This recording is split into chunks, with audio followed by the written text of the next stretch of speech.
मित्तल भवन के भारी मुख्य द्वार पर जब कुछ महिलाओं ने दस्तक दी तो किसी को अंदाजा नहीं था कि आज का दिन घर की नींव हिला देने वाला है। सफेद साड़ी में लिपटी वे महिलाएं जब अंदर आई और उन्होंने अपना परिचय वृद्धा आश्रम के सदस्यों के रूप में दिया तो पूरे हाल में सन्नाटा पसर गया। उनकी आवाज में एक अजीब सी औपचारिकता थी। जब उन्होंने कहा, हम शकुंतला देवी जी को लेने आए हैं। उन्होंने हमारे आश्रम में अपने रहने का प्रबंध पहले ही कर लिया था। तभी अंदर के कमरे से शकुंतला देवी, जिन्हें सब दादी कहते थे, अपने हाथ में एक छोटा सा बैग लिए बाहर निकली। उनके चेहरे पर एक बनावटी लाचारी और आंखों में गहरा दुख था। उन्होंने कांपते स्वर में कहा, चलो बहनों, अब मेरा इस घर में कोई मोल नहीं रहा। शायद मेरी किस्मत में अपनी के बीच कोई मरना नहीं लिखा है। मुझे अपनी इस आखिरी इच्छा के साथ ही इस दुनिया को अलविदा कहना पड़ेगा कि काश मैं इस घर को बिखरते हुए न देखती। दादी का यह इमोशनल कार्ड सीधे ओमकार के दिल पर लगा। ओमकार, जो हमेशा से अपनी माँ के सम्मान और उनकी खुशी को सर्वोपरि रखता आया था, अपनी जगह से उछल पड़ा। उसने दौड़कर दादी का बैग छीन लिया और रूंधे गले से बोला, नहीं माँ, आप कहीं नहीं जाएंगी। यह घर आपका है और आपकी मर्जी के बिना यहाँ एक पत्ता भी नहीं हिलेगा।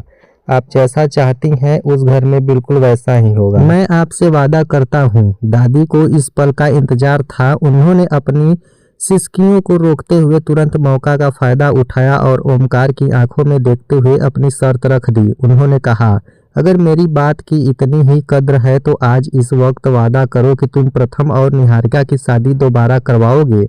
मैं अपने जीते जी इस रिश्ते को फिर से जुड़ते देखना चाहती हूँ।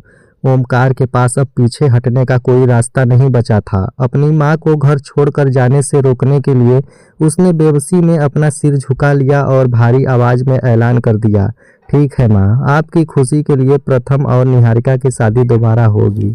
यह सुनते ही जैसे कमरे में बिजली गिर गई। राध्या, जो एक कोने में खड़ी यह सब देख रही थी, के पैरों तले जमीन खिसक गई। उसकी आंखों के सामने अंधेरा छा गया और उसे लगा जैसे उसका पूरा संसार एक ही पल में उजड़ गया हो।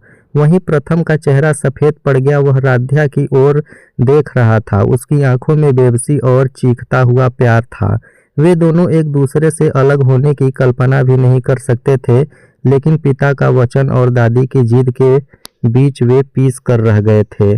दूसरी ओर निहारिका की आंखों में एक विजय चमक आ गई। उसने तिरछी नजरों से राध्या की ओर देखा और मन ही मन अपनी जीत का जश्न मनाने लगी। दादी ने भी चुपके से निहारिका को देखकर एक इशारा किया, जिससे साफ था कि यह सब एक सोची समझी साजिश का हिस्सा था। अब कहानी एक ऐसे मोड़ पर खड़ी है जहां से आगे का रास्ता कांटों भरा है। क्या प्रथम अपनी चुप्पी तोड़कर अपने पिता के फैसले के खिलाफ खड़ा हो पाएगा? क्या राध्या अपनी मोहब्बत को बचाने के लिए निहारिका और दादी की इस चाल का पर्दाफाश करेगी? मित्तल भवन में अब शहनाइयों तो बजेंगी, लेकिन वे खुशियों की होंगी या किसी के परमाणु की अर्थी की? यह आने वाला वक्त ही बताएगा। निहारिका अब घर की चाबियों पर कब्जा करने के सपने देख रही है, जबकि प्रथम और राध्या बंद कमरे में अपनी किस्मत पर आंसू बहा रहे हैं।